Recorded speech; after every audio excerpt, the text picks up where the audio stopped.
So it finally seemed like it started working better the more I used it, so I have to hub for a while before I can make it confirm. It got the job done, I guess.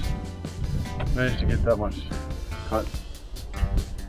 So it seems like it's improving. A few little touch-ups with the carburetor screws and playing with that, and it seems like it's much better. The Erman 5200.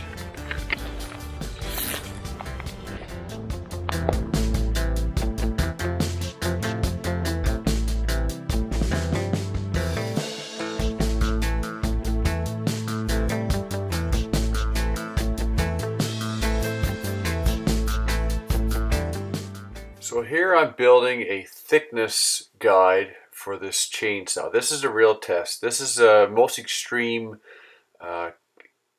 work that you could put a chainsaw through, especially because it's just steady ripping and ripping there, especially if it's hot. So this is my video, a little short piece here of me building this. So just drilling 2 holes in the bar and get a board that would be parallel to the bar. And this is a guide for the thickness. Go through to cut off your slab. And you need actually like a ladder type mechanism, which you'll see here in a second, to lay on the log first. And this is very cheap, easy to make. You just need 2 holes in the bar and some ready rod in the board, as you can see here. So that's what I did for this saw. This was the whole purpose of buying this saw, to make some rough lumber, some rough cut thick lumber. So it done pretty good, except for a flaw, and that I will show you pictures at the end here. It was my saw kept running off. It kept running off, and I couldn't keep it going straight, and I couldn't figure out why. So I finally figured it out. You will see. Stay tuned to the end, and you'll see what happened and what the one and only flaw I have with this saw.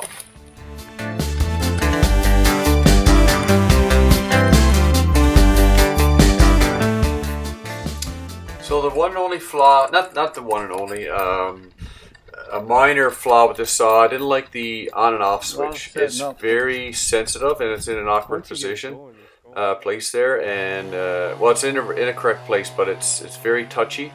So I used to tend to shut the saw off accidentally a bunch of times, not used to it. So that was a little bit of a flaw. If any manufacturers or there's anybody from the company sees this, something to keep in mind. That little toggle switch, rocker switch, should be switched with a more stiffer toggle switch probably.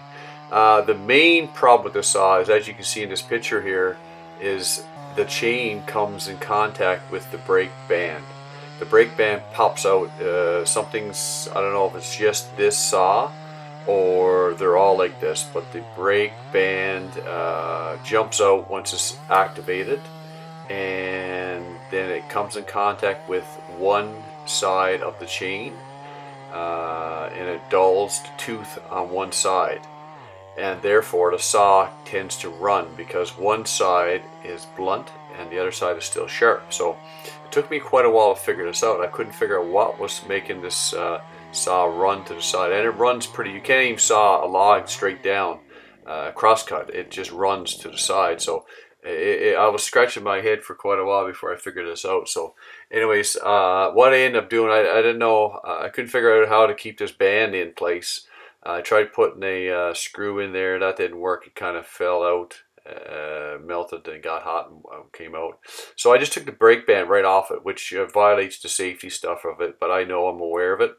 I'm not using this saw all the time in the bush or nothing, so I wouldn't be in fallen trees with it and climbing around the bush without a brake band on it, but just out in the yard, junking up some bigger stuff, maybe ripping up some lumber.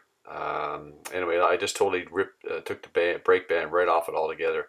If there's anybody from this company or this dealer or this distributor that sees this and wants to make this better, make this right, and it'd be great to send me something. So anyhow, that's the flaw I have with this saw. Be interesting to hear if anybody else has a saw like this and if there is anybody else that has a similar problem. So again, a $200 saw, you get what you pay for. Overall, I'm happy with my purchase. I figured out a couple things with it.